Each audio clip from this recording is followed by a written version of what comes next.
Mateo 5:17 dice, no piensen que he venido para abrogar la ley o los profetas. No he venido para abrogar, sino para cumplir. A partir del mandamiento número 11, Jesucristo nos empieza a ampliar el panorama. Todo vuelve al mandamiento primero y al mandamiento segundo. Vengan, vengan y vean.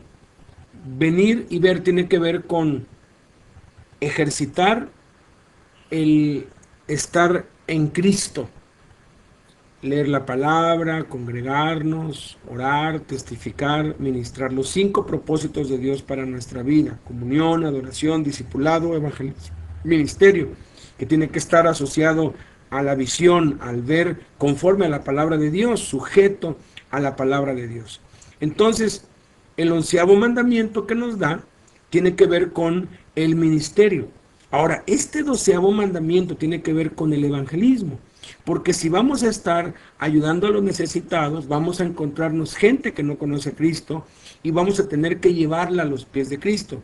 Pero en este proceso siempre nos vamos a encontrar con gente que piensa diferente, con gente que cree otras cosas y que trata de discutir y poner en tela de juicio la palabra de Dios. Nos vamos a encontrar a siervos del diablo que pertenecen a sectas falsas, que tienen doctrinas diversas, erróneas, doctrinas de demonios, y nos van a querer contradecir y van a querer ponernos a pleito. Aquí es donde debemos tener mucho cuidado de no caer en esa trampa. La esencia de este mandamiento es no piensen, no pensar, no quebrarnos la cabeza, no perder el tiempo meditando en algo que ya fue resuelto. Dice Jesús, yo no vine para abrogar la ley, yo vine para cumplir. Jesús no vino a quitar la ley, vino a cumplirla, a pagarla. Nadie jamás pudo obedecerla, solo Jesús pudo, y al hacerlo condenó al pecado en la carne y dio fin a la era de la ley, porque el fin de la ley es Cristo.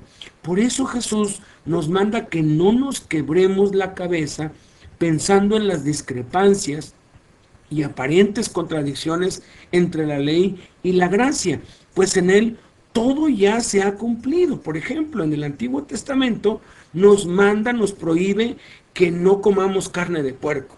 En el Nuevo Testamento lo acepta, nos dice que de todo lo que se vende en la carnicería comamos. Jesús dice, cuando vayas a una casa, come lo que te pongan delante. El Antiguo Testamento prohíbe trabajar o hacer cualquier cosa el día sábado. Jesús dijo, mi Padre hasta ahora trabaja y yo trabajo, yo soy Señor del sábado. Y así podemos encontrar muchas aparentes diferencias o contradicciones, que en el Antiguo Testamento prohíbe una cosa que se permite en el Nuevo Testamento, o en el Antiguo Testamento permite una cosa que se prohíbe en el Nuevo Testamento. Por ejemplo, en el Antiguo Testamento era permitido tener 2, 3, 4, las mujeres que se pudieran mantener siempre y cuando no fueran casadas. En el Nuevo Testamento Jesucristo dice una mujer para toda la vida. Y esas cosas, esas aparentes contradicciones que no lo son las que utilizan algunos hombres que corrompen, que tuercen las escrituras para su propia perdición, para contender y para querer confundirnos. Y aquí es donde debemos tener mucho cuidado de no caer en esa trampa y de simplemente aceptar lo que Jesús dijo.